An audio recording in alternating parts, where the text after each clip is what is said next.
अथ मंत्रपाठः।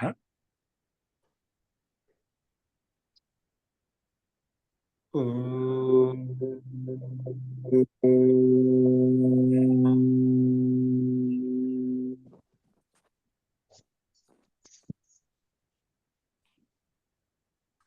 सहनाववतु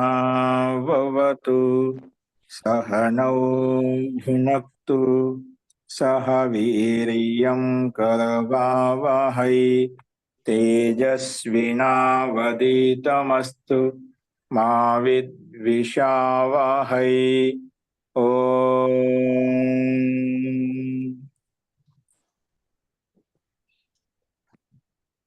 शांति शांति शांतिः।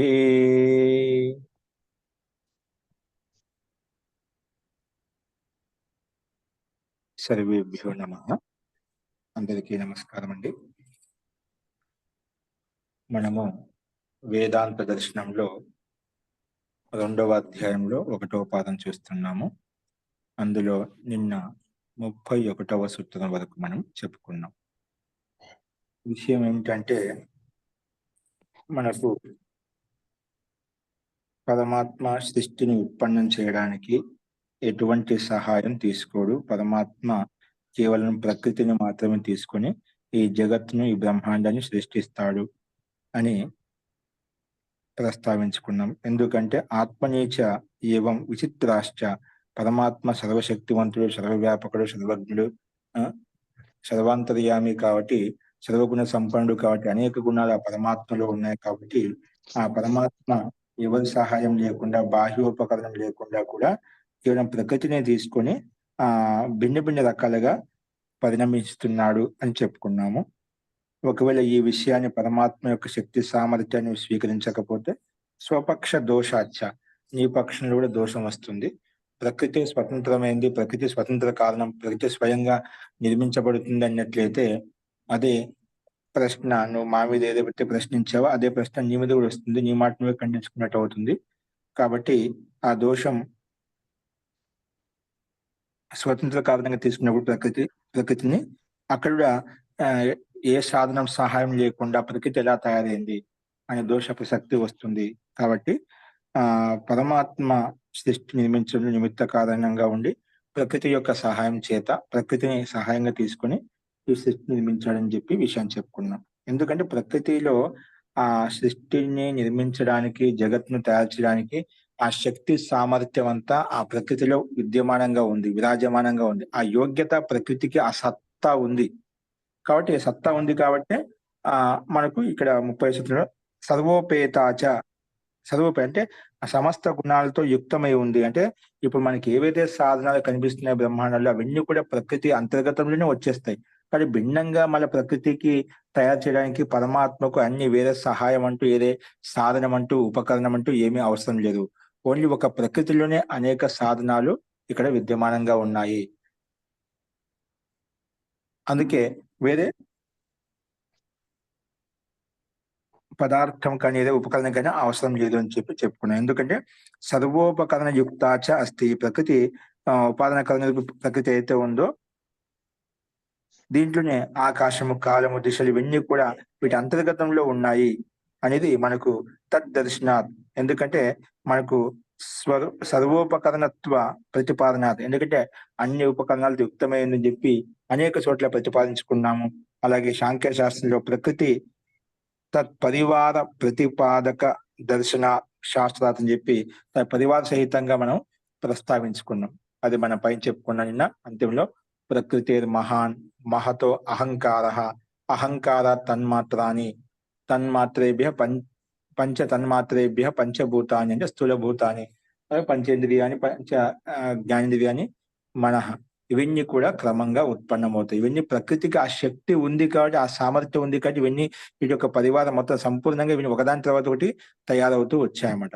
ప్రకృతి ఆ శక్తి సామర్థ్యం లేకపోతే పరమాత్మ కూడా చేయలేమట. ఆ మిట్టికి ఆ కుండ తయారయ్యే యోగ్యత ఉంది, అలా ప్రకృతికి బ్రహ్మాండ రూపంలో పరిగణించడానికి ఆ యోగ్యత ఉంది. కానీ పరమాత్మని వ్యక్తం చేసేది పరమాత్మ.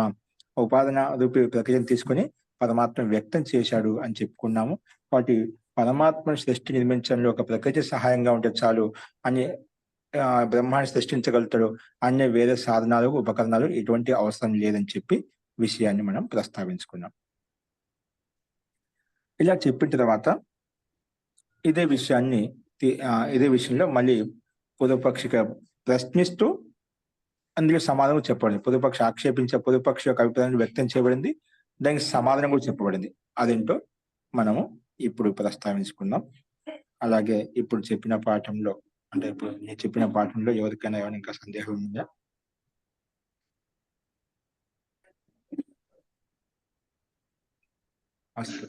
సో ముఖ్య ప్రయోజనం మనం ప్రకృతి సర్వ సామర్థ్యం కలిగిన వాడు కాబట్టి పరమాత్మకు ఎటువంటి సహాయం లేకుండా ఈ బ్రహ్మాండాన్ని సృష్టించగలుగుతాడు. ఓన్లీ ఒక ప్రకృతి సహాయం ఉంటే చాలు, ప్రకృతిలో అన్ని ఉన్నాయని చెప్పి చెప్పుకున్నాం. ఇప్పుడు మళ్ళీ పూర్వపక్షి ఏ రకంగా ఆక్షేపిస్తున్నా అంటే పూర్వపక్షి యొక్క ఆక్షేపణ ఉల్లేఖిస్తూ సమానం చెప్తుంది. వికరణత్వాత్ న ఇతి చేత్, వికరణత్వాత్ న ఇతి చేత్, ఇవన్నీ వికరణాలన్నీ విద్యమానంగా ఉన్నాయి కాబట్టి ఈ ప్రకృతి కారణం కాదు అని చెప్పి పూర్వపక్షి మళ్ళీ ఆక్షేపిస్తున్నాడు. అంటే ఆకాశము కాలము ఇవన్నీ ప్రకృతి అంతర్గతంలో ఉన్నాయి, యుక్తమై ఉన్నాయని చెప్పాం కదా. అలాగా ఈ వికరణాలన్నీ ఉన్నాయి, సహాయంగా ఉన్నాయి కాబట్టి పరమాత్మకు సహాయం లేకుండా సృష్టి నిర్మిస్తాడని చెప్పడం యుక్తి సంగతం కాదు అని మళ్ళీ ప్రశ్న ఇంకో రకం భిన్నంగా మార్చి మళ్ళీ అడుగుతున్నాడు. చెప్పినప్పుడు ప్రకృతిని సహాయం తీసుకుని పరమాత్మ ఇంకా అన్య సాధనం లేకుండా సృష్టిని బ్రహ్మాండాన్ని నిర్మించగలుగుతాని చెప్పుకున్నాం. లేదండి మన లోకంలో చూస్తున్నాం వికరణత్వాత్, ఇప్పుడు కాలం ఆకాశం ఇవన్నీ చెప్తున్నావు కదా, ఇవన్నీ వికరణాలు సాధనాలు ఖచ్చితంగా ఉన్నాయి కాబట్టి కొన్ని తయారు అవే కాకుండా ఇంకా అతిరిక్తమైన సాధనాలు కూడా కావాలి. కాబట్టి పరమాత్మ ఎటువంటి సహాయం లేకుండా సృష్టి నిర్మించడం అనేది యుక్తి సంగతం కాదు, నా ఇది చేత్ అని పూర్వపక్షి ప్రశ్నించినట్లయితే తదుక్తం, దానికి సమానం చెప్పామండి. మళ్ళీ ఎన్నిసార్లు చెప్తావు, పైన అడిగావు కదా, మళ్ళీ దాన్ని మళ్ళీ అదే రిపీట్ చేస్తున్నాం. తదుక్త ఆ విషయం చెప్పుకున్నాం. మనం ఏం చెప్పుకున్నాం? శృతి మూలేస్తూ అని చెప్పి ప్రస్తావించుకున్నామట. శృతి మూలేస్తూ శృతేస్తు శబ్ద మూలత్వం అని చెప్పి అక్కడ మనం వ్యాఖ్యానించుకున్నాం. అది కింద ఆ భావాన్ని కింద వ్యక్తం చేయబడింది భాషార్థంలో.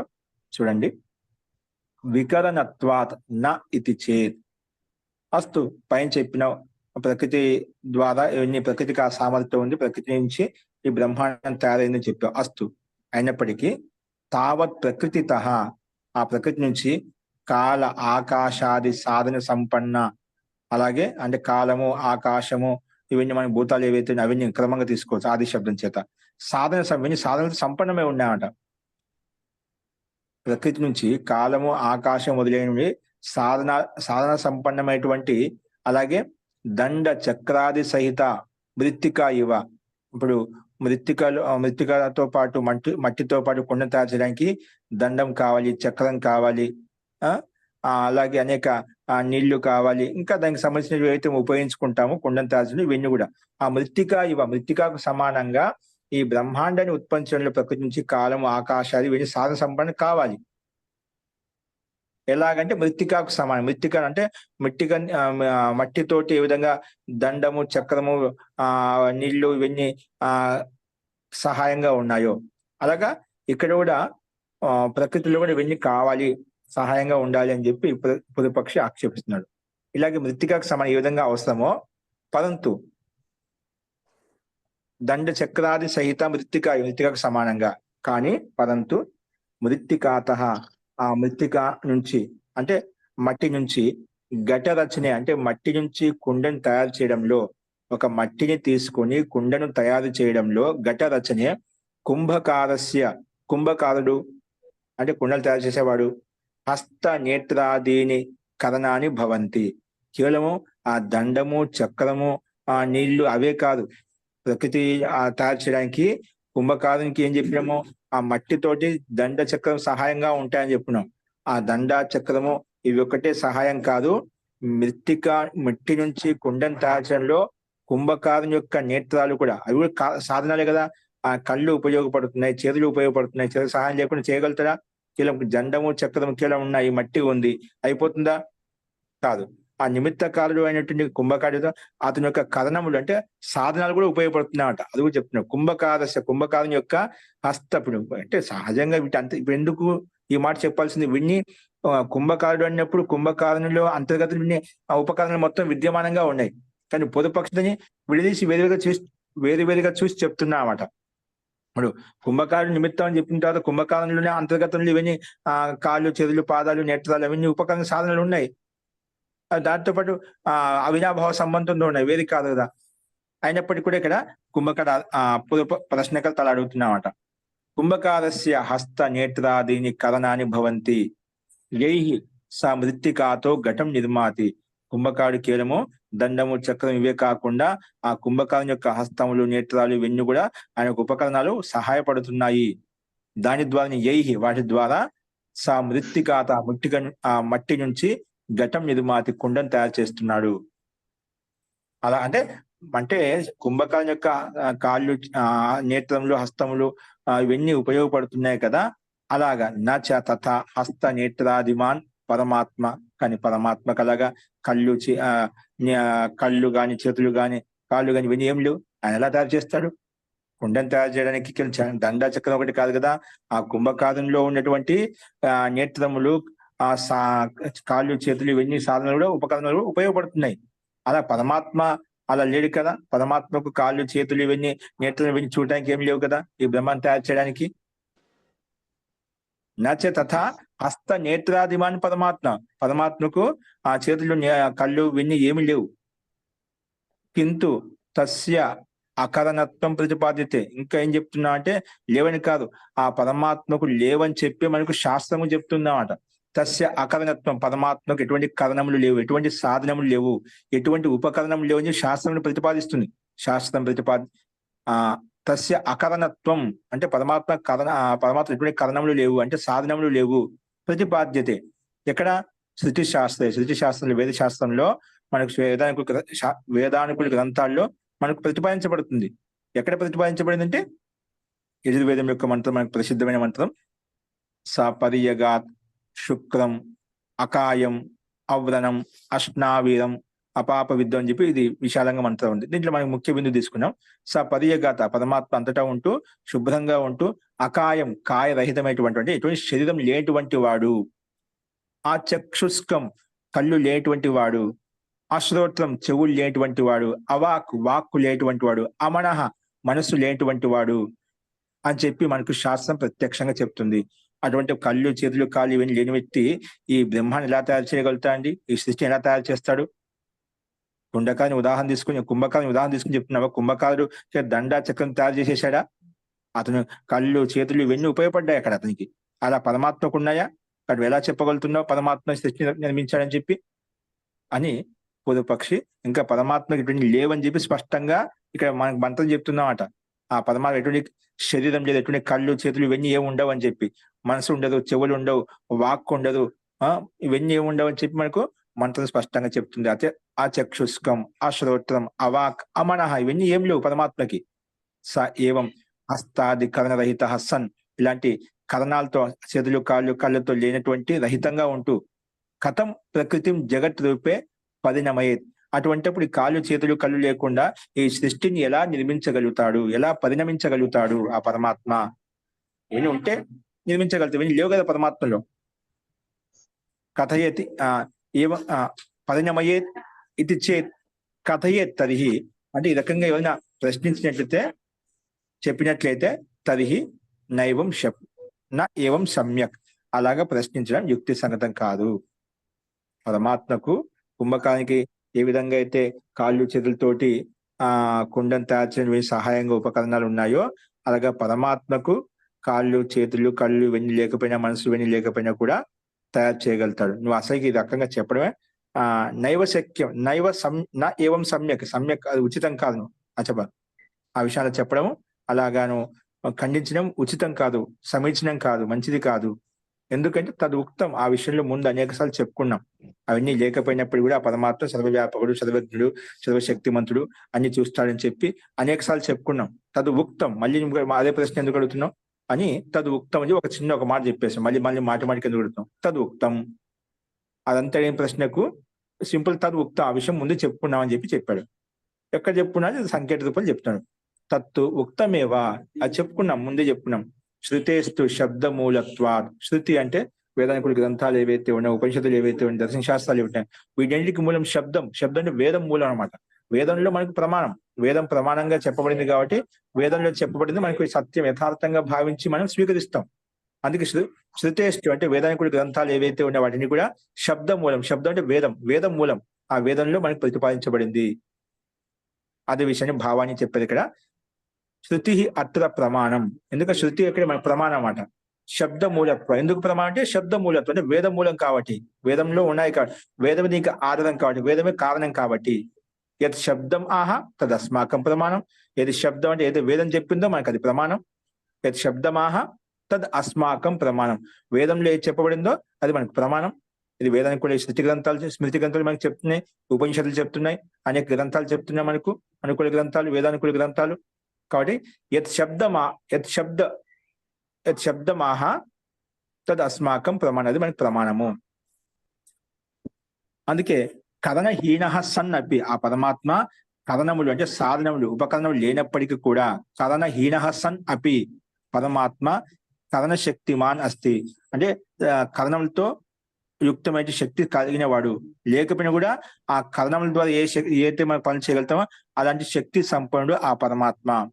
కథనములు లేకపోయినా, కథనలు సాధన అంటే కాళ్ళు, చేతులు, కళ్ళు, మనస్సు ఇవన్నీ లేకపోయినప్పుడు కూడా కథనహీన సన్ అపి పరమాత్మ కథన శక్తిమాన్ అస్తి. అంటే కథనములు ఏవైతే పనులు చేయగలుగుతాయో, చేతులు, కాళ్ళు ఇవన్నీ పని ఉన్నవాడు వ్యక్తి కుంభకాడు ఏ విధంగా పని చేయగలుగుతున్నారో అలాగే పరమాత్మ కూడా ఆ శక్తి సామర్థ్యం పరమాత్మకు ఉంది. కథన శక్తిమాన్ అస్తి. లేకపోయినా కూడా ఆ శక్తి సామర్థ్యం ఆ పరమాత్మలో ఉంది. ఎలా ఉంది, ఎలా చెప్పగలుగుతా అంటే మనకు శాస్త్రంలో అనేక చోట్ల చెప్పుకున్నాం. ఉక్తం హి ఏం చెప్పుకున్నాం, శాస్త్రం ఎక్కడ చెప్పుకున్నాం మనము అంటే దానికి ఒక మంచి ప్రమాణంగా చెప్పబడింది. ఆ పరమాత్మ కళ్ళు లేకపోయినా ఎలా చూస్తా అంటే చెప్తున్నాడు. ఉక్తం హి విశ్వతశ్చక్షు ఉత విశ్వతో ముఖో విశ్వతో బాహు ఉత విశ్వతస్పాత్. ఇక్కడ మనకు స్పష్టంగా చెప్పబడింది అన్నమాట. అలాగే అపానిపాదో జవనో గ్రహీత అని చెప్పి యజుర్వేద మంత్రం, శ్వేతాస్పత యొక్క మంత్రం ద్వారా స్పష్టంగా మనకు అర్థమవుతుంది. ఆ పరమాత్మ విశ్వత చక్షు, ఆయన కళ్ళు లేకపోయినా కూడా విశ్వత చక్షు, అన్ని వైపులా విశ్వమంతా చూడగలుగుతున్నమాట. విశ్వతో ముఖ, ఆయన అన్ని వైపులా అతని యొక్క ముఖం ఉంది. ఇప్పుడు ముఖం లేకపోయినా అన్ని వైపులా అతని యొక్క ముఖం ఉంది. విశ్వతో బాహు, అతనికి బాహు లేకపోయినా ఆయన పూర్తి విశ్వంతా ఆయన బాహుతో అంటే పూర్తిగా బ్రహ్మాండం యొక్క శరీరంతో యుక్తమై ఉన్నాడు. బ్రహ్మాండం ఈ ఆకాశమే ఆ పరమాత్మ యొక్క బాహుతో పోల్చుకొని చెప్పుకున్నామట. విశ్వతో బాహు విశ్వత స్పాత్, ఆ విశ్వంతా అతను అన్ని వైపులా చూస్తున్నాడు. అలాగే అంటే అన్ని వైపుల పాత్ అంటే ఆ చేతులు, కాళ్ళు అన్ని వైపులా ఉన్నాయి. విశ్వత స్పాత్, ఆ పరమాత్మ యొక్క చేతులన్నీ అన్ని వైపులా ఉన్నాయి. అంటే ఆ శక్తి సామర్థ్యం ఆ పరమాత్మలో ఉంది. విశ్వమంతా అన్ని లేక ఆ కరణములు సాధనలు పరమాత్మ శక్తిలో యుక్తమై ఉన్నాయి. అలాగే అపానిపాదో జవనో గ్రహీత, అనే పాదములంతా విశ్వంతో ఉన్నాయి. అలాగే అపానిపాదో కాళ్ళు, చేతులు లేకపోయినప్పటికీ కూడా ఆ పరమాత్మ జవనో గ్రహీత, అత్యంత వేగవంతంగా ముందుకెళ్తున్నాడు. అత్యంత అన్ని చోట్ల విద్యమానంగా వెళ్ళి ఉన్నాడు. విద్యమానంగా విరాజమానుడై ఉన్నాడు. అంటే ఇక్కడ ఉన్నాడు, అక్కడ లేని కాదు.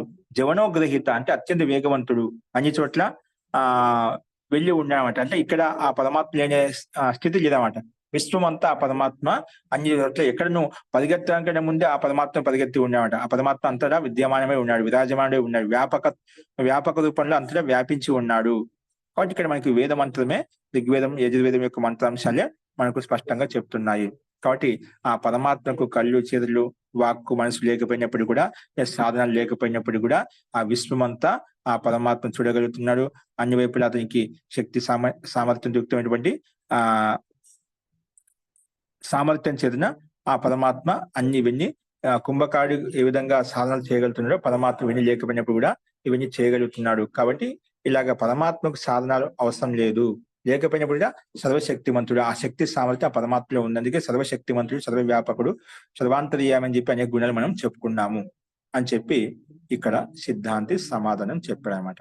కాబట్టి వికరణత్వాత్ నా ఇది చేతి, అనేక వికరణాలు కావాలి, సాధనాలు కావాలి, అందుకే పరమాత్మ ఎటువంటి సాధనాలు లేవు, అందుకే పరమాత్మ సృష్టిని ఉత్పన్నం చేయలేడు అని పూర్వపక్షి అడిగినప్పుడు, ప్రశ్నించినప్పుడు ఆ విషయంలో చెప్పుకున్నాము. తదుక్తం ఏం చెప్పుకున్నామంటే, ఆ పరమాత్మకు ఇవన్నీ సాధనాలు లేకపోయినప్పటికీ కూడా ఆ పరమాత్మ ఆ శక్తి సామర్థ్యం కలిగిన వాడు. పరమాత్మ కర్ణ శక్తి స్వతహా స్వాభావికంగా ఆ పరమాత్మలో ఉంది. ఇవన్నీ లేకపోయినా కూడా సృష్టి సామర్థ్యం, ఆ శక్తి అనేది ఆ పరమాత్మకు స్వతహా ఉంది అని చెప్పి, దానికి విశ్వతో చక్షు విశ్వతో ముఖం అని చెప్పి ఈ మంత్రాంశాన్ని ప్రమాణీభూతంగా చెప్పుకున్నామట.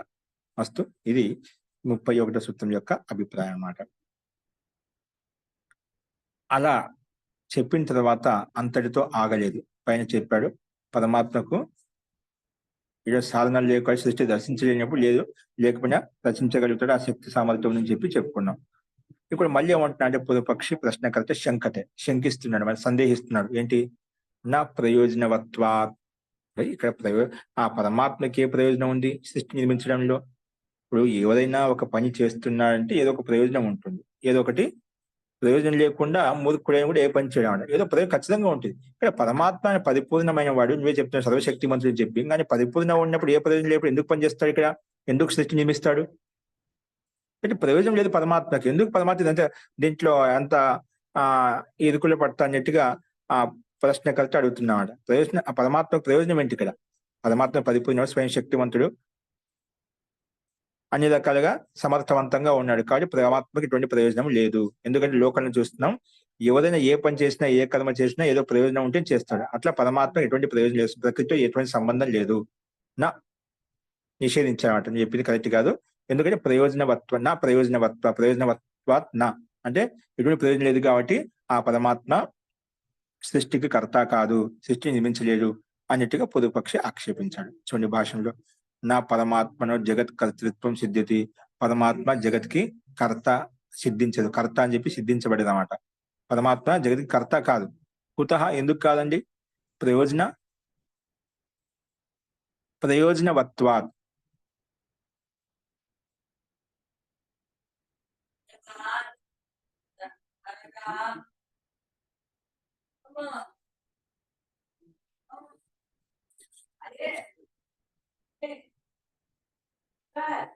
సో ఏం చెప్పంటే ప్రయోజనవత్వాదం నుంచి చెప్పుకున్నామట.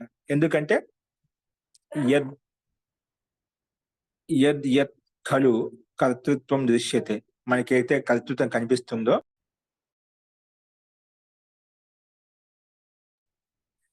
యద్ యత్ ఖలు కర్తృత్వం దృశ్యతే, లోకంలో ఎక్కడెక్కడ కర్తృత్వం చూస్తున్నామో కనిపిస్తుందో, తత్ సర్వం ప్రయోజనవత్ దృశ్యతే. ప్రయోజనవత్వం అంటే ఈ సృష్టి అంతా ప్రయోజన రూపంలో కనిపిస్తుందన్నమాట. ఎందుకంటే ఇక్కడ లోకం అంతా ఏదో ఒక ప్రయోజనంతో మనకు కనిపిస్తుంది కాబట్టి. అందుకే యద్ యత్ ఖలు కర్తృత్వం దృశ్యతే, ఎక్కడెక్కడైతే మనకు కర్తృత్వం కనిపిస్తుందో తత్ సర్వం ప్రయోజనవత్ దృశ్యతే, అదేదో ప్రయోజనంతో యుక్తమే కనిపిస్తున్నాడు సంసారంలో, ఈ లోకంలో. ప్రయోజనం అంతరేణ మందోపి నా ప్రవర్తతే, మనం చెప్పుకుంటాం. ప్రయోజనం లేకుండా మందు అంటే మందబుద్ధి కలిగిన వాడు కూడా ఏ పని చేయడు, అల్పబుద్ధి కలిగిన వాడు కూడా ఏ పని చేయడు, మూర్ఖుడు కూడా ఏ పని చేయడు. ఇది సిద్ధం, ఇది ప్రసిద్ధం, ఇది ప్రసిద్ధమైన వచనాన్ని వాక్యాన్ని మనం చెప్పుకుంటామట. అంటే ఏదో ప్రయోజనంతో యుక్తమైన లోకంలో మన ప్రత్యేక పని చూస్తున్నామట. కాబట్టి జగత్ రచనాయాం నాస్తి ప్రయోజనం తస్య పరమాత్మనః. ఎందుకంటే ఈ జగత్ని సృష్టించడంలో ఎటువంటి ప్రయోజనము లేదు ఎవరికి? ఆ పరమాత్మకు.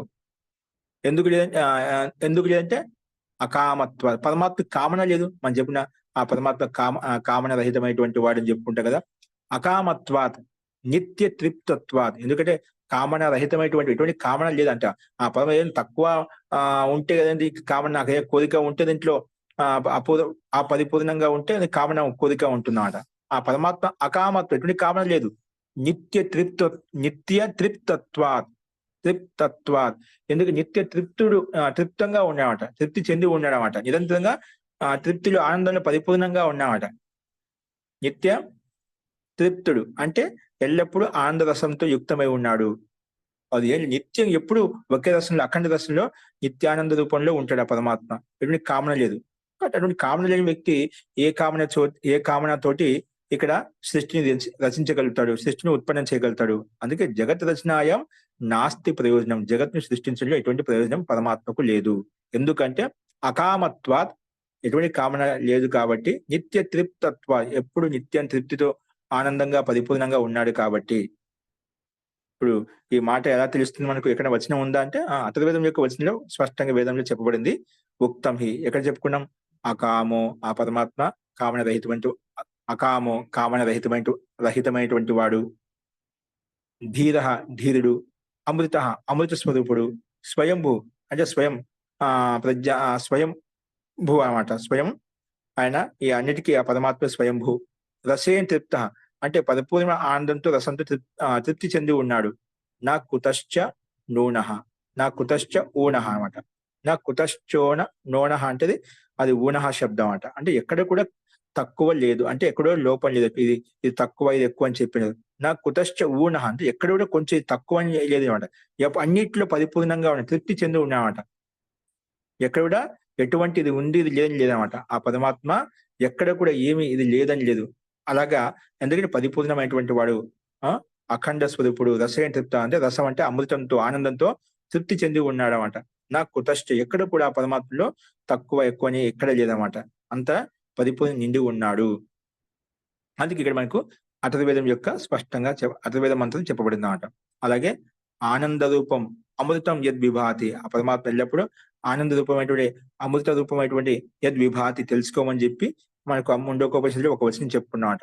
ఆ పరమాత్మ ఎల్లప్పుడూ ఆనందంగా పరిపూర్ణంగా ఉంటున్నమాట. అందరినీ ఆ ఆ పరమాత్మ కామన రహితమైనటువంటి వాడు, ఆనందంతో తృప్తి చెంది ఉన్నాడు, ఆనంద రూపుడు అని చెప్పి చెప్పుకున్నామట.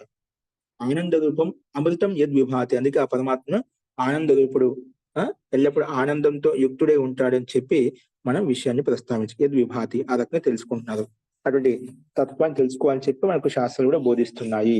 కాబట్టి పరమాత్మ ఎటువంటి ఎక్కడ తక్కువ లేదనమాట. అంత పరిపూర్ణంగా ఉన్నాడు. కొంచెం ఇక్కడ ఇది లేదు అది లేదని కాకుండా అంత పరిపూర్ణంగా వ్యాపించి ఉన్నాడు కాబట్టి, కామన రహితమైనటువంటి వాడు కాబట్టి, నిత్య ఆనంద స్వరూపుడు కాబట్టి, నిత్యం తృప్తి చెందుతున్నాడు కాబట్టి, ఆ పరమాత్మకు కామన అంటూ లేదు కాబట్టి సృష్టి నిర్మించడంలో ఎటువంటి ప్రయోజనం లేదు. కాబట్టి పరమాత్మ జగత్కి కర్త కాదు. పరమాత్మ జగత్కి కర్త కాదు. జగత్ కర్త అంటున్నాడు. కర్తకు లోకంలో చూస్తున్నాం ఏదో ప్రయోజనం ఉంటుంది. పరమాత్మ ఎటువంటి ప్రయోజనం లేదు. లోకంలో సమస్త ప్రాణాలు చూస్తున్నాయి ఏదో ప్రయోజనంతో పనిచేస్తున్నాయి. కానీ పరమాత్మ ఏ ప్రయోజనం లేదు అని అందుకే జగత్ను ఉత్పన్నించడంలో పరమాత్మ కర్త అని చెప్పి ఖండించేశాడు ప్రశ్నకర్త పూర్వపక్షి. సమాధత్తే ఇప్పుడు సిద్ధాంతి సమాధానం చెప్తున్నాడు. చూడండి ఏం చెప్తున్నా అంటే లోకవత్తు లీలా కైవల్యం. లోకానికి సమానం. లోకవత్ అంటే లోకానికి సమానంగా ఆ పరమాత్మ యొక్క లీల కైవల్యం మోక్షార్థం మోక్షం కొరకు ఆనందం కొరకు పరమాత్మ ఆనంద స్వరూపుడు కాబట్టి నిత్య ఆనందప్రదుడు కాబట్టి ఆయన లోకంలో అనేక మంది నిస్వార్థంగా పనిచేస్తుంటారో ఆ పరమాత్మ కూడా ఆ పరమాత్మ జ్ఞానాన్ని అనంత శక్తి సామర్థ్యాన్ని ఆనందాన్ని పరమాత్మ యొక్క దివ్యమైన అమృతత్వాన్ని పొందాలని చెప్పి ఆ పరమాత్మక లీల అది మోక్షార్థాన్ని మోక్షం కొరకే చెప్పబడింది. మోక్షం కొరకు నిస్వార్థంగా చెప్పబడింది. ప్రయోజనం ఉద్దేశించేదన్నమాట. ఎటువంటి ప్రయోజనం లేకుండా ఆ పరమాత్మ యొక్క ఉపకారం అనేది మనకి తిరుగుతుందన్నమాట. అందుకే లోకంలో ఈ విధంగా అనేక మంది పండితులు విద్వాంసులు మనం అనేక మంది పరోపకార వ్యక్తులు నిజంగా ఎటువంటి కామన లేకుండా ఎటువంటి కోరిక లేకుండా వాళ్ళు పరోపకారం కొరకు చేస్తూ ఉంటారు అన్నమాట. సాధులు విద్వాంసులు పండితులు యోగులు సాధకులు ఋషులు మహర్షులు వీళ్ళంతా కూడా వాళ్ళు లోకోపకారం చేసేదన్నమాట. అలాగే లీల ఆ పరమాత్మకు లీల కూడా కైవల్య మోక్షం కొరికే పరమాత్మ పొందడం కొరికే ఆ పరమాత్మ సృష్టి నిర్మించాడు. ఆ ప్రయోజనం ఉద్దేశించలేదన్నమాట అని చెప్పి ఇక్కడ 33వ సూత్రంలో సమాధానం చెప్పారు సిద్ధాంతి. చూడండి లోకవత్తు లీలా కైవల్యం దాని యొక్క భాషను చూడండి. సత్యం తస్య పరమాత్మనో కిమపి స్వకీయం ప్రయోజనం జగత్ రచనే. నిజమే నువ్వు చెప్పింది కరెక్టే. తస్య పరమాత్మకు నా కిమపి స్వకీయం ప్రయోజనం ఆ సృష్టి నిర్మించి ఎటువంటి స్వకీయ ప్రయోజనం అయితే లేదు. తన యొక్క సొంత ప్రయోజనం అయితే లేదు. ఈ బ్రహ్మాండాన్ని రచించడంలో ఎటువంటి ప్రయోజనం లేదు ఈ జగత్తు రచించడంలో. కానీ కింటు లోకవత్ జనవత్ అని లోకవత్ దాన్ని జనవత్ అని చెప్పి ఓపెన్ చేశాను. అంటే మనసులకు సమానంగా తస్య లీలా ప్రదర్శనం ఈ విధంగా మనుషులు గురువులు చెప్పారు సాధకులు యోగులు ఋషులు మహర్షులు అంతా కూడా పదవేత్తలంతా కూడా వాళ్ళ ప్రదర్శన ఏ విధంగా చేస్తూ ఉంటారో వాళ్ళ యొక్క జ్ఞానాన్ని విజ్ఞానాన్ని వాళ్ళ యొక్క ఐశ్వర్యం విధంగా పంచిపెడుతూ ఉంటారో నిస్వార్థంగా అలాగా జనవత్ తస్య లీలా ప్రదర్శనం కేవలం భవతి.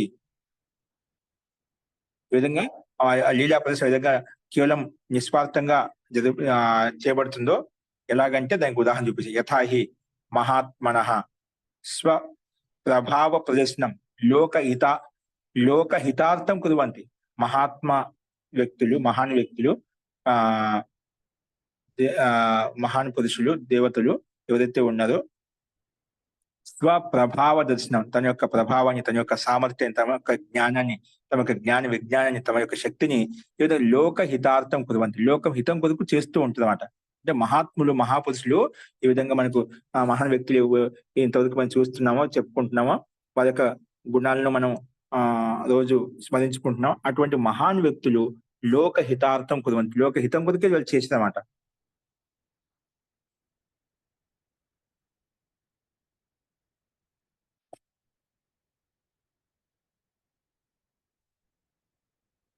లోక హితార్థం కుర్వంతి. ఒక్క నిమిషం, స్లైడ్ ఇది ఆగిపోయింది.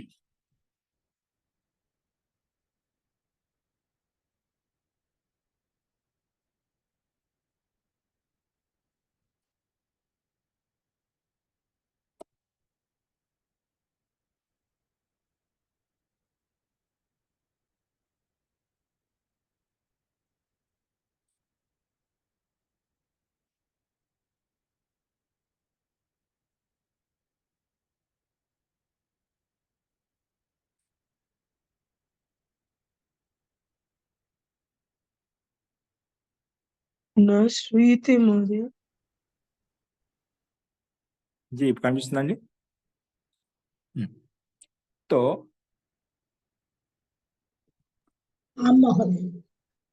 మహాత్మన స్వప్రభావ దర్శనం, మహాత్ములు, మహాపురుషులు తన యొక్క ప్రభావాన్ని, తన యొక్క జ్ఞాన విజ్ఞాన్ని, తన యొక్క ఐశ్వర్యాన్ని, తన యొక్క సామర్థ్యాన్ని లోక హితార్థం కురువంతి.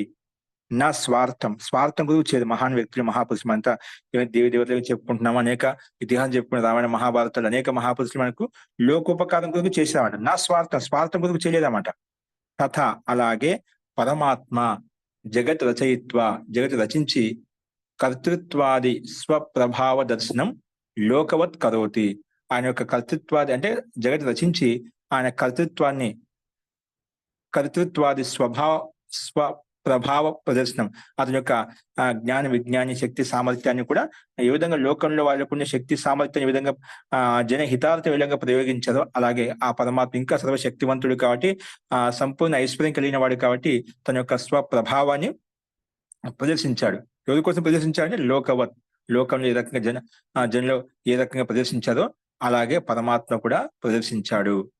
అందుకే లోకవత్ కరోతి. లోకో అంటే లోకో, ఈ లోకంలో లోకయితారహ అంటే జనాహ, ఈ లోకంలో లోకయితార అంటే లోకంలో ఉండేవాళ్ళు అంటే జనాహ తస్య కర్తృత్వ వ్యాపకత్వ అనంతత్వ విశ్వాత్మత్వాది గుణాన్ అవలోక్య తం ఉపగచ్చేయు. ఇప్పుడు వ్యక్తిలో ఉన్నటువంటి గుణాలు, ఇక్కడ లోకంలో ఉండేటువంటి పురుషులు, మహాన్ వ్యక్తులు ఎవరైతే ఉన్నారో వాళ్ళ యొక్క కర్తృత్వ వ్యాపకత్వం అంటే వాళ్ళు ఉండే శక్తి సామర్థ్యం విధంగా అన్ని చోట్ల వ్యాపింప చేస్తున్నారో, వాళ్ళ అనంత శక్తి సామర్థ్య విధంగా వ్యక్తం చేస్తున్నారో, విశ్వాత్మత్వాది గుణాన్ అంటే విశ్వంలో ఉండే ఆత్మిక గుణాలను అవలోక్య తం ఉపగచ్చేయు. ఇక్కడ అదే విధంగా ఇక్కడ అందరూ కూడా దాన్ని అనుసరించే ఈ విధంగా లోకంలో మహాన్ వ్యక్తులు చేస్తున్నారు. అలాగే పరమాత్మ కూడా లోకహితార్థం, జనహితార్థం ఈ విధంగా పరమాత్మ మోక్షానందాన్ని పొందాలి, పరమాత్మ యొక్క ఆనందాన్ని పొందాలి అని చెప్పి, దివ్యత్వాన్ని పొందాలి అని చెప్పి ప్రత్యేక ఆత్మ, ప్రత్యేక ప్రాణి ఆ పరమాత్మ కూడా ఈ అతని యొక్క లీల, అతని యొక్క ప్రదర్శనం అనేది అది జనహితార్థం చేయబడింది. అందుకే కర్తృత్వ వ్యాపకత్వ అనంతత్వ విశ్వాత్మత్వాది గుణాన్ అవలోక్య తం ఉపగచ్చేయు. ఆ గుణాలను చూసుకొని దాన్ని అనుసరిస్తున్నారు అని చెప్పి చెప్పుకున్నాం. లేదా దీన్ని ఇంకో రకం చెప్పారు, యద్వా లోకవత్తు లీలా కైవల్యం అని సూత్రాన్ని ఇంకో రకంగా అర్థం చెప్పండి. ఏంటంటే కైవల్యస్య లీల, ఆ పరమాత్మక లీల ఎటువంటిది, అక్కడ ఊరికే లోకవత్యం లోకంలో విధంగా పదోపంచిన నిస్వార్థంగా పరమాత్మ జీవుల యొక్క కళ్యాణం కొరికే ఇలాగా సృష్టించాడు అని చెప్పి చెప్పుకున్నాం. దాన్ని ఇంకో రకంగా ఏ రకంగా చెప్పుకున్నాం అంటే అర్థము లోకవత్ లీలా కైవల్యం అనే సూత్రానికి అర్థము భిన్నంగా ప్రస్తావించబడింది. కైవల్యస్య లీల అంటే మోక్షం కొరకు లీల. ఏ లీల? లీలా కైవల్యం. ఇక్కడ వ్యాకరణం ప్రకారంగా దాన్ని నిరూపించామంటే ఇది మీకు ఒకవేళ అర్థం కాకపోయినా దాని గురించి సందేహపడాల్సిన అవసరం లేదు. దాన్ని శబ్దాల ద్వారా దాన్ని నిరూపించబడిందన్నమాట వ్యాకరణ సూత్రాల ద్వారా. ఇక్కడ కైవల్యస్య లీల అంటే లీలా కైవల్యం. ఈ లీల అంతా కైవల్య అర్థం. కైవల్యం అంటే మోక్షం కొరికే చెప్పబడింది, రచించబడింది. నిజంగా పరమాత్మ ముఖ్య ఉద్దేశం జీవుడు కూడా నాలో ఉండే అనంత సామర్థ్యాన్ని, అమృతత్వాన్ని, పరమానందాన్ని పొందాలి అని చెప్పి పరమాత్మ సృష్టి నిర్మించాడనమాట. అది ఒక ప్రయోజనం అన్నమాట. ప్రయోజనం అంటే స్వకీయ ప్రయోజనం కాదు, పర ప్రయోజనమే పరమాత్మ కూడా. ఇక్కడ లీలా కైవల్యంలో రాజదంతాదిషు పదం. ఇక్కడ రాజదంతాదిషు పదం అని చెప్పి ఇక్కడ మనకు లీలా కైవల్యంలో కైవల్య శబ్దం ముందు ఉండాల్సింది. ఇక్కడ కైవల్యస్య లీలా అని చెప్పిన కైవల్య శబ్దం ముందు ఉండాల్సి తర్వాత వచ్చిందన్నమాట. అది వ్యాకరణ సూత్రం ప్రకారం రాజదంతాదిషు పదం. ఇది కైవల్య శబ్దం పరంగానే ఉంటుంది, లీలా శబ్దం తర్వాతనే ఉంటుంది అని చెప్పి అష్టాధ్యాయి ఈ సూత్రం ప్రకారంగా ప్రస్తావించారు. ఇక్కడ ఇది పరనిపాత ఉపసర్జనస్య. ఈ లీల కైవల్య శబ్దం ముందు ఉండాల్సింది కైవల్య లీలా అని ఉండాల్సిందన్నమాట. కానీ లీలా కైవల్యం అనేది వ్యాకరణ నియమానుసారంగా కైవల్య శబ్దం పరనిపాత ఉపసర్జనస్య. ఉపసర్జన సంజ్ఞ ఉంటుంది కాబట్టి దీనికి కైవల్య శబ్దానికి తర్వాత వచ్చింది. లీలా శబ్దం తర్వాత మనం ప్రయోగించుకున్నామట. అస్తు. కైవల్యస్య అంటే మోక్షస్య లీల. మోక్షం ప్రతి శ్లేషయిత్రి అంటే ద్రావయిత్రి వా జీవాత్మానం తథాభూత స ఏష జగత్ రచన. అంటే ఇక్కడ ఏమంటున్నా అంటే ఈ కైవల్యస్య అంటే కైవల్యం అంటే మోక్షం రెండు ఒకటే. కైవల్యస్య దాన్ని ఓపెన్ చేసే మోక్షస్య లీల. కైవల్యం అంటే కేవల జ్ఞానం కలుగుతున్నాం. కేవల జ్ఞానం కేవలం పరమాత్మ జ్ఞానం ఉంటుంది. పరమాత్మ యొక్క ఆనందంలో ఓతప్రోతం ఉంటామంట. దాన్ని కేవలీ భావ, దాన్ని కైవల్యం అంట. యోగ శాస్త్రంలో అంతిమ కైవల్య పాదం ఉందన్నమాట. అంటే ఇక్కడ పరమాత్మతో యుక్తమై ఉంటాడు జీవాత్మ. ఇంకా రెండోది ఏముండే కేవలీ భావం ఉంటుందన్నమాట. పరమాత్మతో భావం ఉంటుందన్నమాట. కేవల జ్ఞానం ఉంటుంది అంటే పరమాత్మ జ్ఞానం ఉంటుంది, వేద జ్ఞానం ఏమి ఉండదు అనమాట. దాన్ని మోక్షం అంటే పరమానందం అంటామన్నమాట. సో కైవల్యస్య అంటే మోక్షస్య లీల. మోక్షం ప్రతి శ్లేషయిత్రి అంటే ఆ మోక్షం వైపు తీసుకెళ్లే విధంగా ఉంటుందన్నమాట ఈ జగత్ రచన అంతా కూడా. అలాగే ద్రావిత్రి అటువంటి ద్రవింపజేసే విధంగా ఉంటుందన్నమాట. దాన్ని శ్లేషయిత్రిని దాన్ని ఒక రకం ఓపెన్ చేసి చెప్పారు ఇక్కడ. ద్రావయిత్రి ఎవరికి? జీవాత్మానం శ్లేషయిత్రి ద్రావయిత్రి వా అంటే ఆ పరమాత్మ మోక్షం ప్రతి మోక్షం తీసుకెళ్లే విధంగా ఆయన యొక్క లీల ఉంటుంది, ఆయన యొక్క క్రియాకలాపాలు ఉంటాయి, ఆయన యొక్క గతి ఉంటుంది బ్రహ్మాండంలో. తథాభూత స ఏష జగత్. అందుకే అలాంటి తథాభూత అలాంటి జగత్ని అలాంటి ప్రకారంతో యుక్తమైనటువంటి ఈ లీలని ఇక్కడ ప్రదర్శించాడు పరమాత్మ ఈ జగత్తులో అలా సృష్టించామట. నిజంగా చాలా మంది మీరు ఈ జగత్తు దర్శనం అలా ఉంది. జగత్తుని చూడగానే మనిషికి ఆ మోక్షం ప్రతి పరమాత్మ వైపు వెళ్ళడానికి ఒక ఉత్సాహం ఉత్పన్నమవుతున్నది, ఉద్రిక్తత మనలో ఉత్పన్నమవుతుంది. ఇప్పుడు కొండల్లో పర్వతాల్లో ఉండేటువంటి ఋషులు మహర్షులు ఎందుకు ఇక్కడ వెళ్తారండి? ఆ పరమాత్మ యొక్క దర్శనం చూడగానే, ఆ ప్రకృతి యొక్క సౌందర్యం చూడగానే ఎంత ఆశ్చర్యపోయి ఇంత విశాలంగా ఇంత ఇదిగా ఉందని చెప్పి మనకు ఆ పరమాత్మ వైపు ఆకర్షించుకుంటుంది, పరమాత్మ వైపు వెళ్ళాలని తెలుసుకోవాలనే జిజ్ఞాస ఉత్పన్నమవుతున్నమాట. అందుకే తథాభూత ఏష జగత్ రచన. అలాంటి ఆ రకంగా సృష్టి వైపు అంటే పరమాత్మ వైపు ఆకర్షించుకునే విధంగా, పరమాత్మ వైపు పరమాత్మ యొక్క ఆనందాన్ని పొందే విధంగా, పరమాత్మ యొక్క లీల, పరమాత్మ యొక్క వైశిష్టం, పరమాత్మ యొక్క శక్తి సామర్థ్యం తెలుసుకునే విధంగా ఆకర్షించబడుతుంది ఈ జగత్ రచన, ఈ జగత్ యొక్క సృష్టి యొక్క రచన అన్నమాట. చాలా మంది అందుకే యోగులు సాధకులు అంతా కూడా ఈ జగత్తును చూసే వాళ్ళకి వైరాగ్యం ఉత్పన్నం అవుతుంది. చాలా మందికి ఈ ప్రపంచం చూసిన తర్వాత వైరాగ్యం ఉత్పన్నం అవుతుంది. అలా మనం ఎన్నో సాహిత్యంలో అనేక మంది మహాపురుషులు అనేక మంది ఋషుల యొక్క దృష్టాంతం మనం చెప్పుకున్నామట, ఉపనిషత్తులకు చెప్పుకున్నామట. అందరికీ ఎందుకంటే ఒక్కొక్కరికి ఒక రకమైన స్థితి ఉంటుందని. కొంతమందికి ప్రత్యక్షంగా అనుభూతిని పొందిన తర్వాత వైరాగ్యం వస్తుంది, కొందరికి ఘటనా విశేషం తర్వాత ఘటన జరిగినప్పుడు వైరాగ్యం వస్తుంది, కొందరికి ఇతరులను చూసి వైరాగ్యం వస్తుందన్నమాట. అట్లాగా ప్రతి సమయం, ప్రతి నిమిషం, ప్రతి స్థానం కూడా, ప్రతి ఇది కూడా మనకు ఏదో ఒకటి నేర్పిస్తుంది. ప్రకృతి ఏదో ఒకటి నేర్పిస్తూనే ఉందన్నమాట. కాబట్టి ఆ రకమైన రచన పరమాత్మ రచించాడు, ఆయన యొక్క లీల ప్రదర్శించబడింది. ఎలా ప్రదర్శించబడింది అంటే అది పరమాత్మ వైపు ఆకర్షించే విధంగా ప్రదర్శించబడింది అని చెప్పి ఇక్కడ మనకు చెప్పబడింది అన్నమాట. అందుకే ఇక్కడ ఏం చెప్పుకున్నాం అంటే తథాభూత స ఏష జగత్ రచన. దాన్ని ఇక్కడ బ్రాకెట్ లో లీ శ్లేషణ ధాతువు చేత శ్లేషయిత్రి శబ్దం ఇక్కడ దివాదిగణం యొక్క క్రయాదిగణం యొక్క ధాతు అనమాట. లీ శ్లేషణే దివాది త్రయాది గణంలో ఉండేటువంటి ధాతు ద్వారా ఇది తయారు చేయబడింది. అలాగే ద్రావయిత్రి ఎలా తయారు చేయబడింది అంటే లీ ద్రవీకరణే, ఇది చురాది గణంలో ధాతు అనమాట. ఈ శబ్దం ద్వారా ద్రావయిత్రి శబ్దం ఇక్కడ తయారు చేయబడింది అనమాట. సో మొత్తం అది సంకేత రూపం చెప్పబడింది. అస్తు ఎలా తయారైంది. మోక్ష ప్రదర్శనార్థ లోకవత్ అస్తి. ఇది మోక్ష ప్రదర్శనార్థం కొరకు, మోక్ష ప్రదర్శనార్థం అంటే మోక్షం వైపు తీసుకెళ్లడం కొరకు ఈ లోకవత్ అస్తి, లోకంలో ఏ విధంగా మనం చూస్తున్నామో అలాగే ఈ పరమాత్మ యొక్క లీల కూడా మనకు కనిపిస్తుంది. ఎలా కనిపిస్తుందంటే దానికి ఒక లౌకిక ఉదాహరణ ఇచ్చారు ఇక్కడ. యథాహి లోకే స్వప్రయోజన అభావే, లోకంలో స్వప్రయోజనం లేకపోయినప్పటికీ కూడా పద ప్రయోజనార్థం, ఇతరుల యొక్క ప్రయోజనం కొరకు పథ నిర్మాణం, పథ ప్రదర్శనాది వా కర్మకృత్యం మనం చూస్తున్నాం. మనకంటూ ఏ ఒక ప్రయోజనం లేదు, కానీ ఇతరులకు మార్గాన్ని మనం తయారు చేస్తున్నాం అండి. ఇప్పుడు స్వకీయ ప్రయోజనం అంటే ఒకరికి అంటే ఏం ప్రయోజనం లేదు. స్వప్రయోజనం లేకపోయినప్పటికీ కూడా పర ప్రయోజనార్థం అపి, ఇతరుల ప్రయోజనం కొరకు కూడా మనం పథ నిర్మాణం అంటే మార్గం, రోడ్లు వేయడము, ఇవన్నీ మనకి పర ప్రయోజనం కొరకు, స్వకీయ ప్రయోజనం కొరక. ఇప్పుడు మన ప్రభుత్వాలు ఇవన్నీ అనేక రకాలుగా మనకు రోడ్లు నిర్మాణం చేస్తున్నాయి. అలా ప్రభుత్వం తిరగడం కోసం చేస్తున్నాయా, పద ప్రయోజనార్థం చేస్తున్నాయి. అలాగే అనేక చోట్ల అనేక విషయాలు చూడొచ్చు అనమాట. పథ నిర్మాణం అంటే రోడ్డు నిర్మాణం ఏదైతే ఉందో, పథ ప్రదర్శనాదివ కర్మకృత్య అంటే మార్గంను ప్రదర్శించేటువంటి కర్మలు ఏవైతే చేయబడుతున్నాయో అవి పరుల కొరకు చేయబడుతున్నాయి. అలాగే పరమాత్మ కూడా ఆ విధంగా లోకంలో ఇంకా మహాపురుషుల విధంగా ఇతరుల ప్రయోజనం కొరకు ఏ విధంగా కర్మలు చేస్తున్నదో అవి పరుల కొరకు చేయబడుతున్నాయి. అలాగే పరమాత్మ యొక్క లీల కూడా ఈ జగత్ రచన చేయబడింది. అది మోక్షార్థం అంటే పరమానందాన్ని పొందడం, మోక్షాన్ని పొందడం కొరికే, స్వర్గ సుఖాన్ని పొందడం కొరికే ఇది ఈ పరమాత్మ యొక్క లీల ప్రదర్శన చేయబడింది. దాన్ని ఇంకో రకంగా చెప్పాడు. లోకవత్ అనే శబ్దాన్ని ఇంకో ఓపెన్ చేసి అథవా లోకవత్ ప్రయోగం మతుబంత. లోకవత్ శబ్దం ఎలా తయారంటే ఇప్పుడు మతిమాన్ అంటే మతివాల అంటే బుద్ధిమంతుడు, మతిమాన్ అంటే బుద్ధిమంతుడు. అలాగే లోకవాన్ అంటే లోకయుక్తమైన వాడు. అలాగే వాల అనే అర్థం అంటే కర్త రూపం చెప్పుకుంటామట.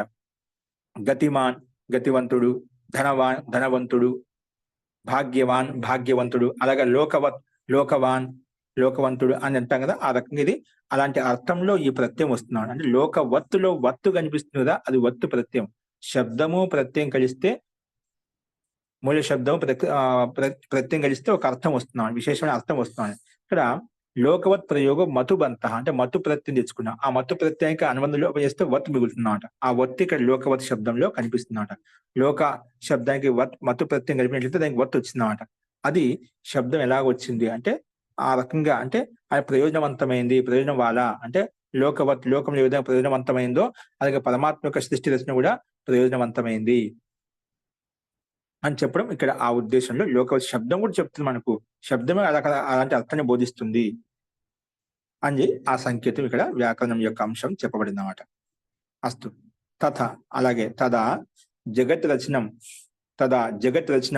నాతో స్వప్రయోజనవత్. ఈ జగత్ రచన స్వప్రయోజనం కొరకు కాదు, స్వప్రయోజనం సమానం కాదు. కింటు లోకవత్ అంటే లోకం అభిలక్ష్య. లోకవత్ అని దాన్ని ఓపెన్ చేసి చెప్పారు ఇక్కడ. లోకం అభిలక్ష్య, లోకాన్ని లక్ష్యంగా పెట్టుకొని, లోకం అభిలక్ష్య అంటే లోకే ప్రయోజనవత్ తథాచోక్తం. లోకాన్ని లక్ష్యంగా పెట్టుకొని, లోకాన్ని ముందు ఉంచుకొని ఆ సృష్టి నిర్మించబడింది.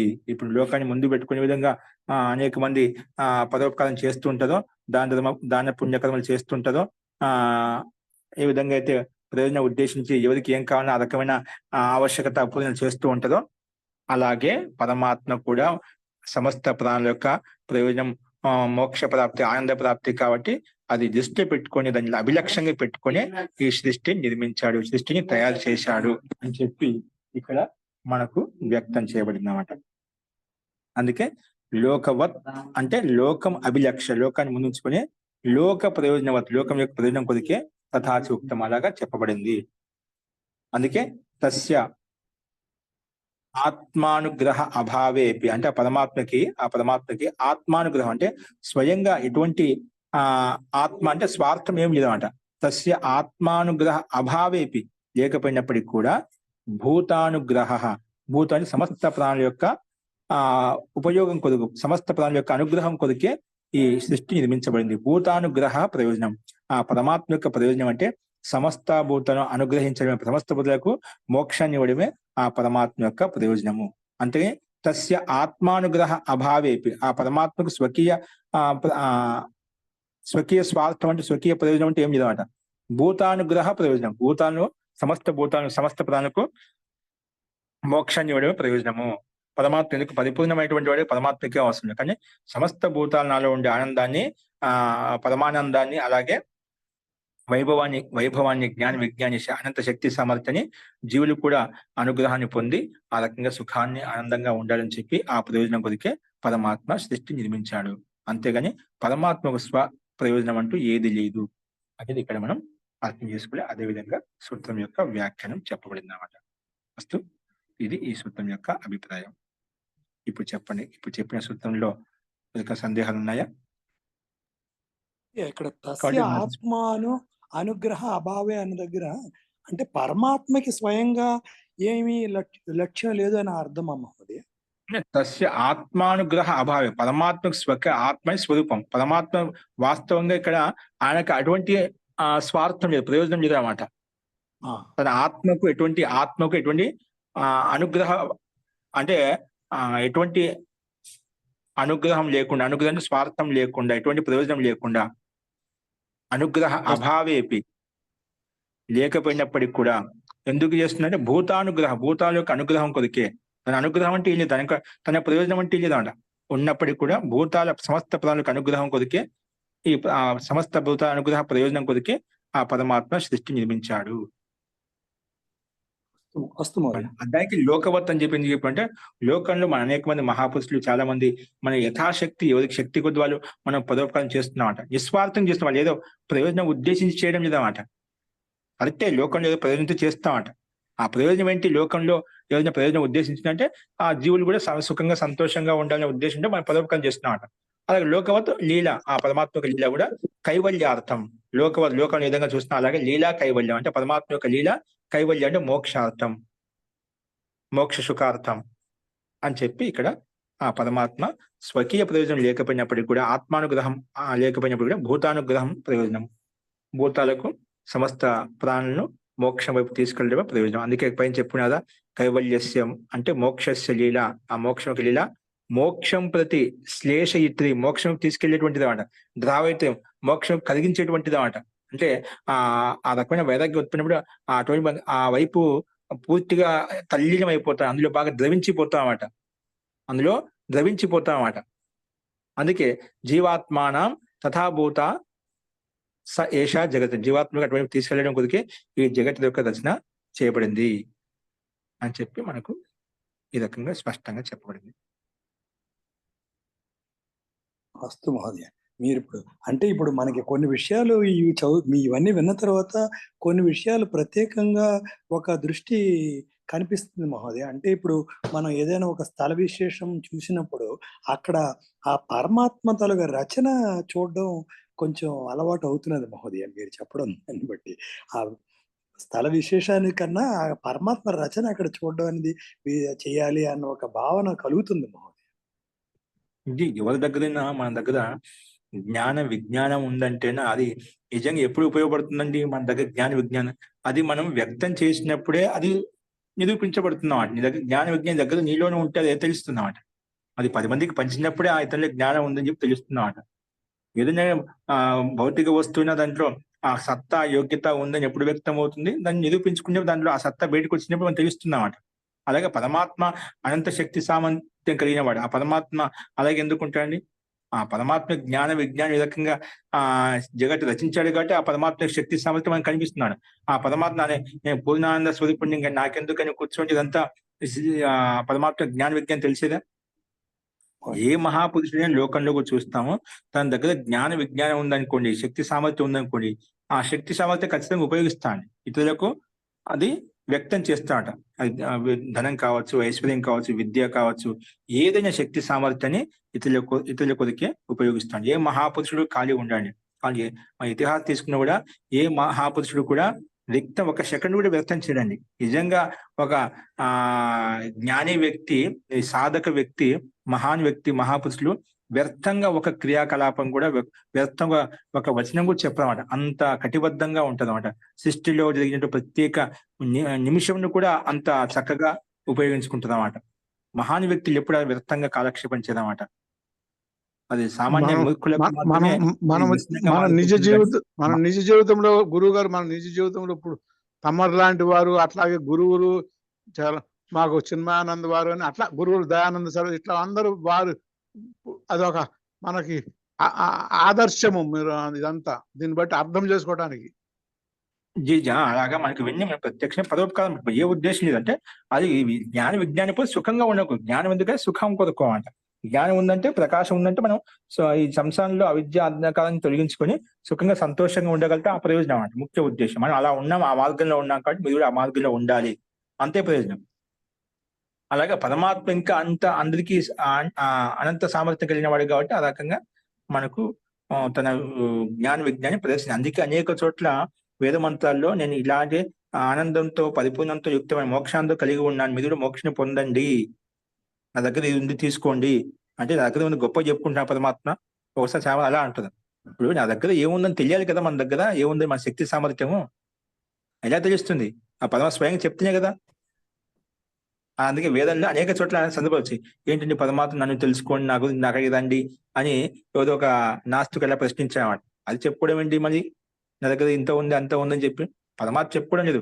నీ దగ్గర లేదు అవిద్య అంధకారంలో ఉండదనైనా నువ్వు ఇలా తెలుసుకుంటూ నువ్వు అలాగా మోక్షాన్ని పొందగలుగుతావు, ఆనందాన్ని పొందగలుగుతావు, వైరాగ్యాన్ని పొందగలుగుతావు. జీవితంలో ఈ సంసారంలో ఉన్నా కూడా ఈ రకంగా జీవించినట్లయితే నువ్వు సుఖంగా సంతోషంగా ఉండగలుగుతావు, అభివృద్ధి చెందగలుగుతావు, ఉన్నతిని పొందగలుగుతావు. అలాగే మార్గాలు నిర్దేశించబడ్డాయన్నమాట.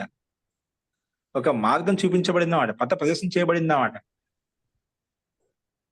అలాగా అందుకే ఏ విధంగా సామర్థ్యం ఉంటే అది ఇప్పుడు ఏ విధంగా ఒక పుష్పం దగ్గర సుగంధం ఉంటే అది నువ్వు చెప్పాల్సిన అవసరం ఆటోగా అది వ్యక్తం చేస్తున్నా, దాని దగ్గర పెట్టుకోదు. అలాగే ఏ మహాపురుషుడైనా ఏ వ్యక్తి అయినా కూడా దాని యొక్క జ్ఞాన విజ్ఞాని తనలో ఉంచుకో దాగదండి. అది ఆటోమేటిక్ ప్రకాశిస్తుంది, తనలో ఉండే జ్ఞానం ప్రకాశిస్తుంది. ప్రకాశం ఉంది మన దగ్గర, ప్రకాశించకపోవడం అనేది అసంభవం అన్నమాట. మన దగ్గర ప్రకాశం ఉన్నట్టు ఏం తలుపు చేస్తున్నా కూడా దాని యొక్క ప్రకాశం చూపిస్తున్నమాట. అది ఏవో దాచలేదు దాన్ని. పరమాత్మ ఏ వ్యక్తి ఒక చిన్న గుణం ఉండి అది వ్యక్తం అవుతుందండి. అలాంటి పరమాత్మ అనంత శక్తి సామర్థ్యం అండి, అతని యొక్క వైభవం దానికి మనం చెప్పాలన్నా ఇదంతా బ్రహ్మాండం దానికి ప్రత్యక్ష ఉదాహరణ. మనకు సమస్త జీవులే ప్రత్యక్ష ఉదాహరణ, సమస్త ఈ స్థావర జంగమాలే ప్రత్యక్ష ఉదాహరణ మనకు పరమాత్మ యొక్క అస్తిత్వాన్ని చూపించడంలో. ఆ పరమాత్మ యొక్క అస్తిత్వం వైపు మళ్ళీ వెళ్ళి అంటే లోకాన్ని చూసినామంటే అది చూడగానే మనం వైరాగ్యం ఉత్పన్నం అవుతున్నాం. పరమాత్మకు వెళ్ళాలని ఆకర్షణ కలుగుతున్నాం, వదిలేసి అందుకే వెళ్ళిపోతుంటారు చాలా మంది సాధకులు. చూడగానే కూడా ప్రకృతిని చూడగానే వైరాగ్యం వస్తుంది. ఇలా ఉంది, ఇంత రకంగా పరిణామం చెందుతుంది, ప్రకృతి ఈ రకంగా పరిణమిస్తుంది అని చెప్పి. అందుకే ఈ శక్తి సామర్థ్యం ఉండగానే, ఈ జీవనం ఉండగానే నిజంగా పరమాత్మ యొక్క కొంచెం అనుభూతి కూడా పొందినా కూడా మనకు జీవనం ధన్యమైనట్టు. ఈ జన్మలో పరమాత్మ సృష్టి రచించిన మానవ యొక్క ముఖ్య ఉద్దేశం ఇదే అండి. మోక్ష ప్రాప్తిని పొందడం. సమస్త 4 వేదాల యొక్క సారాంశం కూడా మోక్షం వైపు వెళ్ళి అంతా చెప్పిన సారంతా కూడా జ్ఞానకాండం, కర్మకాండం, ఉపాసనాకాండం, విజ్ఞానకాండం అన్ని కాండాలు చెప్పినప్పుడు అంతటి యొక్క సారం ఏంటంటే నువ్వు కైవల్యం మోక్షాన్ని పొందాలి అని చెప్పే పోషిస్తున్నాయి. కేవలం మనం కర్మను బట్టే ఈ సంసారంలో భోగాలు అనిపిస్తున్నామట. ఈ సృష్టి వైచిత్రం, కర్మ విచిత్ర, సృష్టి వైచిత్రం అట. కర్మ వైచిత్రే సృష్టి వైచిత్రం అని చెప్పి మనం శాస్త్రం సాంఖ్య శాస్త్రం చెప్పుకున్నాం. ఈ సృష్టి యొక్క వైచిత్రం అంటే కర్మ వైచిత్రాన్ని బట్టి ఈ సృష్టి భగవంతుడు రచించాలని వచ్చినామట, మన కోసం రచించాడు. అందుకే ముక్తాత్మలకు ఇక్కడ ఈ సృష్టి ఉండదండి, కేవలం మనకి మాత్రం ఈ సృష్టి ఉంటుంది. ముక్తాత్మలకు ఈ సృష్టి అనేది కనిపించదన్నమాట. ఆయన పరిపూర్ణంగా కేవల భావన పరమాత్మ ఆనంద పరిపూర్ణమై ఉంటాడనమాట. ఈ సృష్టి వదుకుంటే భోగ్యాత్మలకు మాత్రమే, కర్మాత్మలకు మాత్రమే, కర్మల యొక్క అవశిష్టంగా ఉన్న వారికి మాత్రమే సృష్టి కనిపిస్తుంది. ముక్తాత్మలకు ఈ సృష్టి అనేది కనిపించదు అన్నమాట. సృష్టి అనేది ఉండదు అన్నమాట వారికి. అందుకే శరీరమే లేదన్నమాట. శరీరమే భౌతిక శరీరంతో సంబంధం ఏర్పరచుకోవడం అంటే పాంచభౌతిక శరీరంతో ప్రకృతితో సంబంధం ఏర్పడడం పరమాత్మ ఆ జీవాత్మకు. శరీరహితంగా ఉంటూ పరమాత్మలో ఐక్యం చెంది ఉంటాడు. పరమాత్మ యొక్క ఆనందానుభూతిని పొందుతూ ఉంటాడు అన్నమాట. అని అంటే ఆ జీవాత్మకి ఇవన్నీ తెలియదా, ముక్తాత్మ అంటే అవన్నీ స్పష్టంగా అనుభూతి ద్వారా ఆయనకు తెలుస్తున్నాయి అన్నమాట. అందుకే మహాన్ వ్యక్తులు, యోగులు, సాధకులే శైలస్థానివ జనాన్ని పశ్యతి అంటే యోగులు, సాధకులు ఈ సంసారం ఉండే వ్యక్తిని చూస్తే పాపం ఆయన ఏదో కొండ మీద పడి కింద ఉండే మనసులు చూసినట్టుగా ఉంటున్నామట. ఇప్పుడు ఏదో పైన ఆకాశంలో పడి కింద మనసులు ఎలా చూస్తాం, చిన్నగా సూక్ష్మంగా ఏదో అలాగా ఉన్నట్టుగా అనిపిస్తున్నామట. అలాగా యోగులు సంసారంలో ఉండే పదార్థాలను చూసి, సంసారం మాయా వైపు వెళ్తున్నట్టు జీవులను చూసి, సమస్త ప్రాణాలను చూసి చాలా బాధపడతామట. అలా చూస్తా ఏదో పాపం అవిద్య అంధకారం మునిగి ఉన్నట్టుగా. అంటే ఆ వైరాగ్యం వచ్చి నీకు అలా అనిపిస్తున్నామట. ఎంత అంధకారంలో ఉన్నా, ఎంత అజ్ఞానంలో ఉండదని చెప్పి ఇక్కడ కూడా మనం సహజంగా కూడా మనం చూస్తుంటామంట. మనం కంటే మనం కొంచెం కింది వాళ్ళని చూసుకున్నాం అనుకోండి, అమాయకంగా ఉన్న వాళ్ళని, మూర్ఖంగా ఉన్న వాళ్ళని చూసామనుకోండి, ఎంత అవిద్యలో ఉన్నా, ఎంత మూర్ఖంగా ఉన్నదండి జనాలు అని అంటుంటాం లేదా? అటువంటి యోగులు తపస్సులు చేసిన వాళ్ళు, ఆ పరమాత్మ యొక్క ఆనందానుభూతిని పొందిన వాళ్ళు, మనలాంటి వాళ్ళని కూడా వాళ్ళు అలాగే చూస్తుంటారన్నమాట. అంటే ప్రకృతి యొక్క మాయలో పడిపోయి, ప్రకృతి యొక్క ఆహ్, ఆకర్షణ వైపు మనం పరిగెడుతున్నాము. ప్రకృతిలో ఉండే పదార్థాల కోసమే ఆకాంక్షిస్తున్నాము. ధర్మబద్ధమైన జీవనం కొనసాగించడం లేదు. న్యాయబద్ధమైన జీవనం కొనసాగించడం లేదు. ఇవన్నీ మనకు చేసే కర్మల యొక్క గతివిధిని అంతా కూడా వాళ్ళు ప్రత్యక్షంగా కనిపిస్తుందన్నమాట. అలాగే అందుకే మనం చెప్తుంటాం, నిజంగా మనకు మన గురించి మనకు తెలియదండి వాస్తవంగా. మన జీవన విధానం గురించి మనకు తెలియదండి. నిజంగా మనం జీవన విధానం మనకు తెలిసినప్పుడు అసలు నేనెవరు? నేను ఎందుకొచ్చాను? ఏం చేయాలి? నా ఉద్దేశ్యం ఏంటి? ఇంతవరకు ఏం చేశాను? ఇంతవరకు ఏం చేయలేదు? ఇంకా ఏం చేయగలుగుతాను? అలాగా ప్రతిదీ తను ఆత్మావలోకనం చేసుకోగలుగుతామట. ఇవన్నీ మనకు అవన్నీ కలగడం లేదు. కేవలం ఏదో ఒక యంత్రంలాగా రోజు నిరంతరం గతిశీలంగా ఉంటూ మనం పని చేసుకుంటున్నా, ఏదో కర్తవ్య కర్మలు ఏదో మనకు తెలిసిన తోచిన విధంగా మనం చేసుకుంటూ వెళ్ళిపోతున్నది, కర్మ చేసుకుంటూ ఉండాలి, ఇదే జీవనం అన్నట్టుగా ఉన్నామనమాట. కానీ యథార్థం కాదు. ఏదో ఒక యంత్రంలాగా వదిలే గాని ఒక పరిపాటి అలవాటు అయిపోయిందన్నమాట. అది ప్రారంధానుకుంటాం. ఒక గతిలో ఉంటూ అంటే ఒక ఆహ్, వంశానుగతి పరకంగా మనం ఏ విధంగా సమాజం చూస్తున్నామో, సమాజం చూసి, సమాజం గతివిధిని చూసి అది జీవనం అనుకుంటున్నామట. కానీ యథార్థంగా యోగులు ఇవన్నీ చూసిన తర్వాత వాళ్ళకి వైరాగ్యం ఉత్పన్నమవుతుందన్నమాట. అలాగే ఇటువంటివి మనకు అధ్యయనం చేసినప్పుడే, స్వాధ్యాయం చేసినప్పుడే, మహాపురుషుల యొక్క సంగత్యంలో ఉన్నప్పుడే మనకు ఇవన్నీ తెలుస్తాయి. ముఖ్యంగా స్వాధ్యాయంలో ఇవన్నీ మనకు అనేక ఆహ్, రకములైనటువంటి జ్ఞాన విజ్ఞానం అనేది మనకు స్ఫురిస్తుందండి. ఇవన్నీ జ్ఞాన విజ్ఞానం మనలో ఉన్నాయి, లేవని కాదు.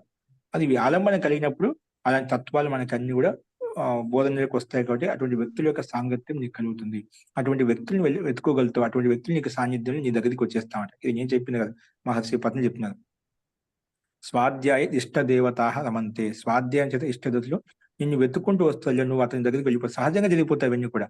అటువంటివి అంటే మనం చెప్తాం కదా! మంచి వాళ్ళకు మంచి వాళ్ళు ఎదురవుతారని, చెడ్డ వాళ్ళకి చెడ్డవాళ్ళు అంటే ఎలా కోరుకుంటే నీ ప్రగతి అలా నీకు అందిస్తున్నామట. నీలో ఎలాంటి యద్భావం తద్భవతి అన్నట్టుగా నువ్వు ఎలాంటి లక్షణాలతో కోరుకున్నావు, నిజంగా నువ్వు పాపాలను కోరుకునే వ్యక్తి అటువంటి సందర్భాలు ఎదురవుతాయి. ఒక మంచి వ్యక్తిని మంచిగా కోరుకున్నప్పుడు అటువంటి సిచ్యువేషన్ ఎదురవుతూ ఉంటున్నావు. నాకు సందేహం చదవండి. ప్రకృతి నీకు ఆత్మ ఏదైనా పరమాత్మ నువ్వు ఏది కోరుకుంటే అది నీకు తక్షణం ఇచ్చేస్తానమాట. కానీ ప్రత్యక్షంగా అనుభూతిని పొందవచ్చు అన్నమాట. నువ్వు ఏది మనసులో భావన ఉంటే అటువంటి భావన నీకు కనిపిస్తానమాట. యథా దృష్టి తథా సృష్టి. నీ దృష్టి ఎలా ఉంటుందో సృష్టి కూడా నీకు అలా కనిపిస్తుంది. ఒకే వస్తువు, ఒకే పదార్థం. నీలో ఉండే విచార విధానం బట్టి సృష్టి కూడా అలా కనిపిస్తుంది. కాబట్టి మనం ఎలా కోరుకుంటే అలా కనిపిస్తుంది. కాబట్టి మనం మంచిగా మోక్షం కావాలి, పరమాత్మ యొక్క ఆనందాన్ని పొందాలని కోరుకున్నట్లయితే నీకు ఆ సృష్టి అలాగే మనం చేసే ప్రతి కర్మ కూడా అలా కనిపిస్తుంది. పరమాత్మ యొక్క అనుభూతి మనకు కలుగుతుంది. ఆ రకంగా మనం ఇంకా ముందుకు వెళ్ళిపోవచ్చు. కాబట్టి ప్రయత్నం పరమాత్మను పొందాలని కోరిక, సంకల్పం, భావన మనం ఉత్పన్నం చేసుకున్నట్లయితే ఆ పరమాత్మ యొక్క అనుగ్రహం ఈ రోజు అదే పని కాదు. ఎప్పుడని చెప్పండి, ఈ రోజు కావచ్చు. నాకు ఈ సంసారాన్ని సామాన్య మానవుని, సామాన్య పాపాత్మని అన్నట్టుగా ఏదో కర్మలు ఇలా చేసి అలా చేసిన ఏదో అర్థం అన్యం అసత్య భాష చేస్తూ ఉన్నాను, నాకు ఈ మోక్షం వస్తుందా, నాకు పరమాత్మ యొక్క అనుగ్రహం కలుగుతుందా, ఇవన్నీ ఏం అనుకోవాల్సిన అవసరం లేదు. పరమాత్మ యొక్క అనుగ్రహం ఉంటే చిన్న కాలం పట్టదన్నమాట. అస్తు. కాబట్టి మనం పరమాత్మ యొక్క లక్ష్యం, పరమాత్మ యొక్క భావన మనలో ఎప్పుడు వెలుగుతూ ఉండాలి అనేది ఇక్కడ మనకు ప్రస్తావించబడుతుంది. అస్తు. మొత్తానికి ఈ లోకవత్ లీలా కైవల్యం, లోకంలో మహాన్ వ్యక్తి విధంగా పరోపకారంలో నిస్వార్థంగా లీనమై ఉన్నదో పరమాత్మ కూడా మోక్షం కొరకే ఈ సృష్టి నిర్మించాడనే విషయాన్ని మనం ప్రస్తావించుకున్నాం. అస్తు. ఓకే అండి. ఇంకేమైనా సందేహాలు ఉంటే మనం తర్వాత చెప్పుకుందాం. శాంతి పాఠ.